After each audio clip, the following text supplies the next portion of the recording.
कि जानू खूबे मिजाज में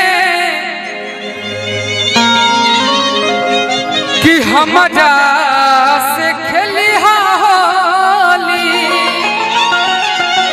कि जानू खूबे मिजाज में कि हम जा से खेली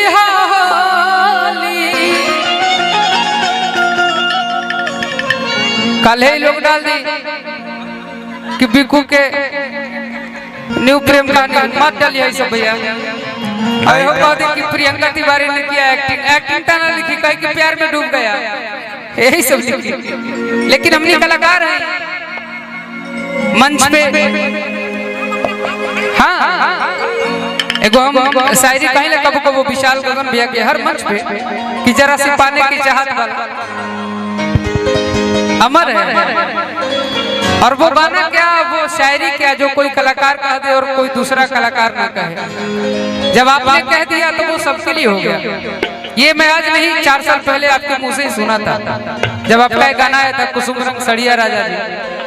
मंच के पीछे मैंने आपको कहा था भैया आपका ये गाना हम स्टेज पे गाते हैं तो आपने कहा कि जब ये गाना हम गा दिए लोग सुन रहे हैं तो वो सार्वजनिक हो तो वो कोई भी गा सकता है कोई भी कर सकता है। लेकिन all credit goes to you कि जानू खूबे मिजाज में हम जा से खेली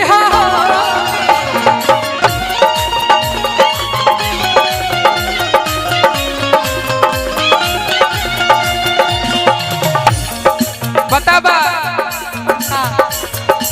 इस बार आपके शादी ब्याह हो जाए आप कहीं और चल जाए हमरो ब्याह होके वाला बा अमू कहीं और चल जाए हो जाए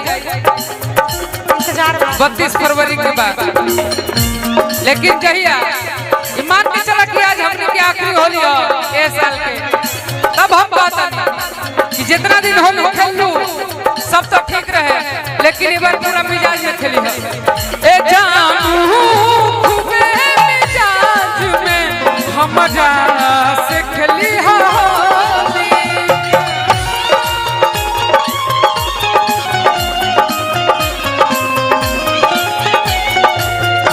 पलटी में तू रंगवा के घोली पलटी में तू रंगवा के घोली। बोलो भैया बहुत बहुत पुरस्कार संगे हमारा मनैहा रंगोली। ए जानू खूबे मिजाज में हमारा से खेली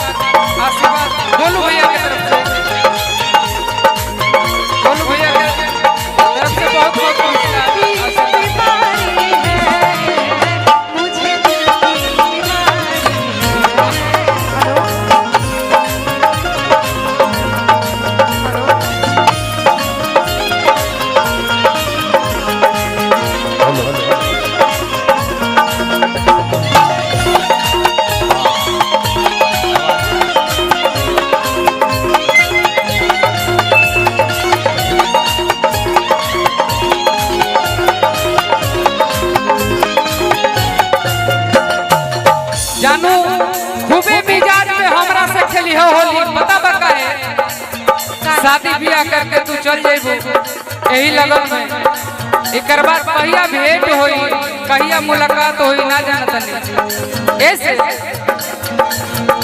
परसों के प्यास बुझी परसों के प्यास बुझी नहिया से नहिया जूझी।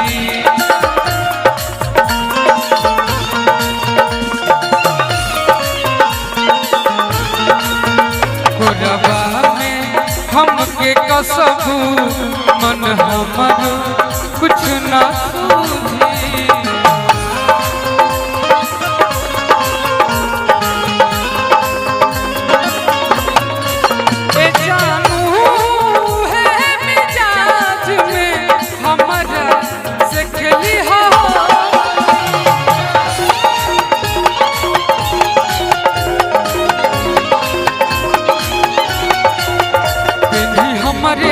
हलकाऊ चोली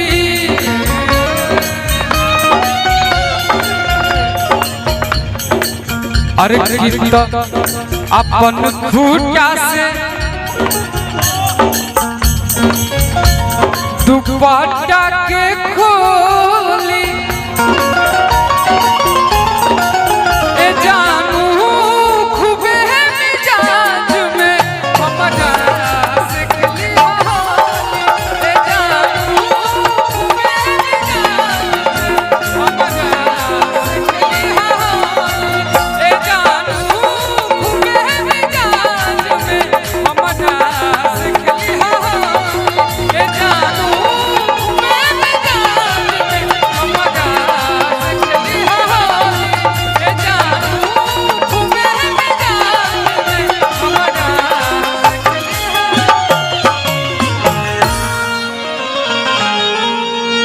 विक्की तिवारी भैया के भी शादी ब्याह हो गई बा। देखिए भैया टाइम भी देखिए माता बहन लोग के जाए के भी टाइम हो गई बा।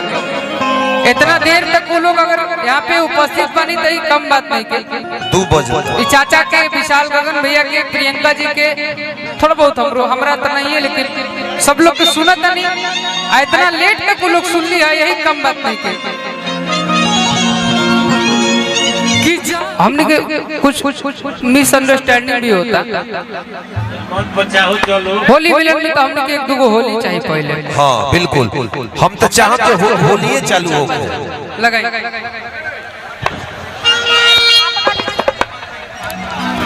तनी मंच पे पानी के व्यवस्था बिना कहले अच्छा ठीक है प्रियंका तनी सुबह कहले केगो गाना सुनैया गोलू राजा भैया के गाना कि तहरा पर केहू ताकत तू ही गा देना तो हम ही गा देते लेकिन हम आपके कहबे बार होली में